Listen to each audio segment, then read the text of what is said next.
common language issues, common structural issues of our governance. We understand each other when we are in conversation about our structure, as it were, of our countries. Then, of course, you look across at that amazing wide rendition of the Cholistan Desert and the amazing fort, etc. And you see the camels. And, of course, if you go out into outback Australia, you find camels too. And they are there because they came in the 19th century to help build our basic infrastructure. And so we have the descendants of the people who came, creating the first people-to-people links between our two countries.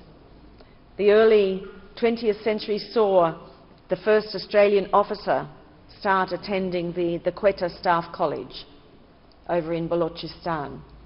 So these are links that go back oh so long before Pakistan became Pakistan. But as Pakistan emerged into its own nation, Australia was one of the first to recognise this nation. We established our first High Commission in 1948 in Karachi.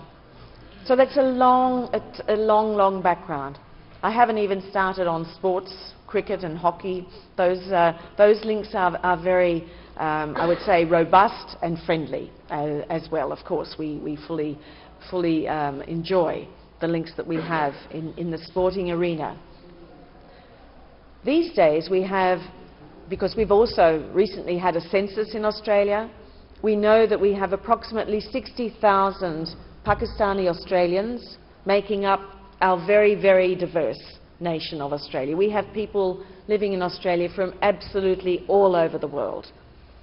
But the population of Australians that source their heritage from Pakistan, from this particular part of this region, make up a very proud and a wonderful contributor to the Australian society. I want to say too that over the successive years we have seen the Australian fabric, as it were, enriched through our interactions in the education arena. So we have many scholars coming from Pakistan to study in Australia. Some of those come, a modest number come every year under scholarship schemes ever since the 1950s. But we also have many, many Pakistanis who simply decide that they would like to do some study in Australia. We do have very strong education institutions in Australia. But also I like to think, and so I'm told by the many Pakistanis I meet when they come back, is that they actually want to go to Australia because they want to experience living in the diverse, multicultural nation that Australia is. So I think that combination adds up to a very strong positive.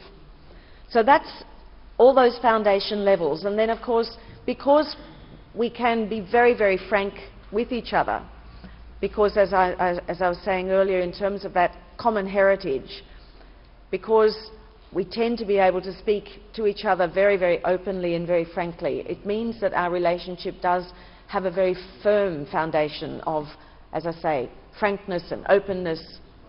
So that's a very big plus as well when it comes to discussing the challenges that collectively we are confronted with today, whether those be security challenges, whether they be climate change challenges, whether they be economic challenges, social challenges, etc. We can have a very open engagement with Pakistan. Both of our countries have just gone on to the United Nations Human Rights Council for the coming 2 years. So we are, both of us, back into the international milieu when it comes to the efforts within our own countries and, of course, engaging across the global requirements to strive for ever better standards of human rights for everybody. So on all those levels we are in close touch with each other.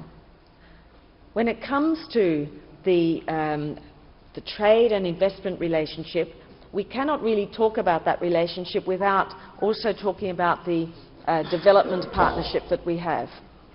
And I mentioned the education component a little earlier on. But that education component quickly segues into academic research as well. As Mr. President and the other presentation were noting, both of our economies are very complementary, actually, particularly when it comes to agriculture. And so since the early 1980s, actually, we have had a collaborative partnership on research. It's been a partnership, and it's also been a development partnership. So we have an ongoing, quite apart from the scholarship program, we have an aid program here in Pakistan, which has been in place over the many decades, seeking to play our part to help this developing country to move forward in a sustainable and inclusive and successful way with its development. It's a modest aid program, but it responds to what Pakistan tells us it needs, so that's at the government-to-government level. It slots into the government's Vision 2025, and it slots to what Australia has in the way of, as we would say, value add. So once again, I come back to agriculture.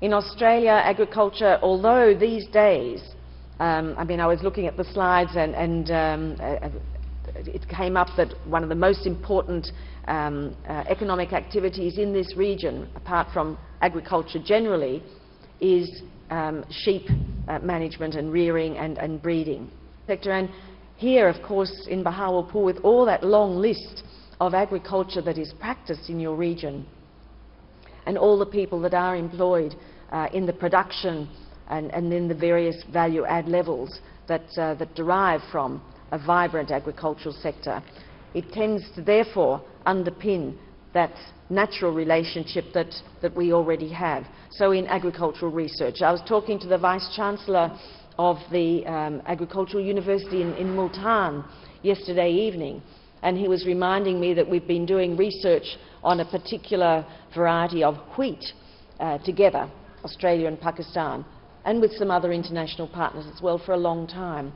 So that's just one example of seed. Mangoes has been mentioned. For 10 long years, Australia supported Pakistan's mango sector, also citrus. But I would like to say that the mango sector in particular was a spectacular success, fundamentally in terms of Pakistan's success as an exporting nation of mangoes. That goes back to the Australian support of 10 long years. The value chain. How do you create a sustainable export industry of mangoes? So that was 10 years of research and 10 years of on-farm support, 10 years of scholarships, 10 years of interaction. We have mangoes in Australia too, but I've been told by my friend, your High Commissioner to Australia, Madam Naila Chauhan, that Australian mangoes actually first came from Pakistan. So there we are. We have our own varieties of Pakistani mangoes growing in Australia, but of course they're off-season. As you know, Australia sits down there in the southern hemisphere.